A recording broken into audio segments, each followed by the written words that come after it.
नमस्कार जी, मैं मंजू। आज मैं आपको ये जो वेजिटेबल देख रहे हैं जम्मू और कश्मीर की, ये बहुत ही जो वहाँ पे शौक से खाए जाने वाली वेजिटेबल, वहाँ पे इसे कड़म बोला जाता है। इस वेजिटेबल के बारे में बताऊंगी।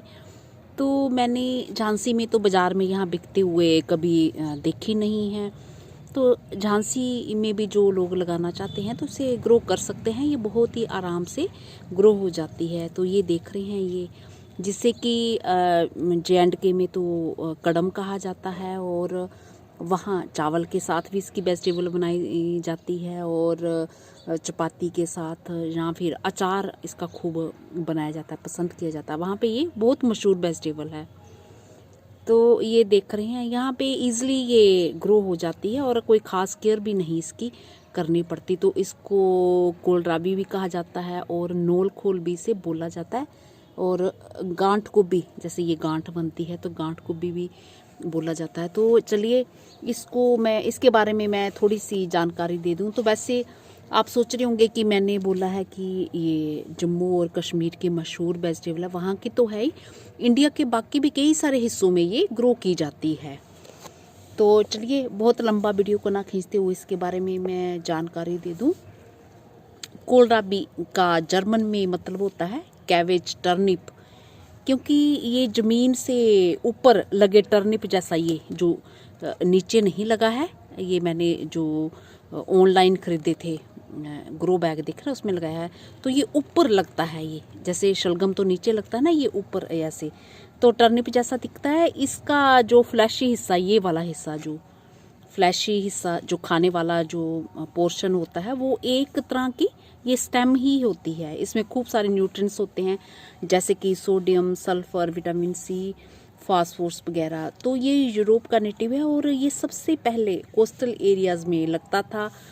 ये गोभी की फैमिली से बिलोंग करता है। इसकी 2 वेराइटीज़ होती हैं जो आमतौर पर इंडिया में लगाई जाती हैं। एक है वाइट वियना, जैसे ये आप देख रहे हैं, और दूसरी पर्पल वियना। तो जो वाइट वियना है, ये सबसे कॉमन है। ये एक अर्ली वेराइटी है जिसमें गोल, ये देख रहे हैं गोल लाइट ग्रीन कलर का मीडियम साइज का ये गांठ निकलती है। और एक और होती है वो पर्पल वियना, इसके करीब 1 हफ्ते बाद इसके लगाई जाती है। तो इसकी जो पर्पल वियना होता है ना, उसकी जो गांठ होती है, ये गांठ को भी, ये ऐसी गांठ होती है, तो वो पर्पलिश और वो जैसे पर्पलिश कलर की ऐसी होती है, और अंदर से जो उसका फ्लैश होता है, वो अंदर खाने वाला, वो ग्रीनिश वाइट कलर का होता है। तो प्रोपगेशन इसकी कैसे की जाती है? इसको सीड से ग्रो किया जाता है। ये एक ठंडे सीजन में लगने वाली क्रॉप है। इसके सीड को अगस्त के एंड से लेके नवंबर के एंड तक लगाया जाता है। और मिट्टी इसको कैसी चाहिए? तो ये कई तरह की मिट्टी में चल जाता है। लोमी सॉइल इसके लिए बढ़िया रहती है। पानी इसकी मिट्टी जो है, हल्की नमी जो मिट्टी को पसंद है। जब ये अच्छे से एस्टेब्लिश हो जाता है तो तब फिर इसे बहुत ज़्यादा पानी की ज़रूरत नहीं है। अगर पोट्स में लगा है, पोट्स में कम खुराक मिलती है, कम मिट्टी होती है, तो धूप निकलने पर वो मिट्टी सूख भी जाती है जल्दी। तो फिर आप अपने यहाँ का मौसम देख लें, तो हर रोज़ इन्हें पानी दें। और धूप कैसे चाहिए? तो इसे ब्राइट इनडायरेक्ट सनलाइट दें। अगर बहुत तेज़ धूप आपके यहाँ आती है तो बहुत तेज़ धूप में ना रखें, तो उससे ये ख़राब हो सकता है।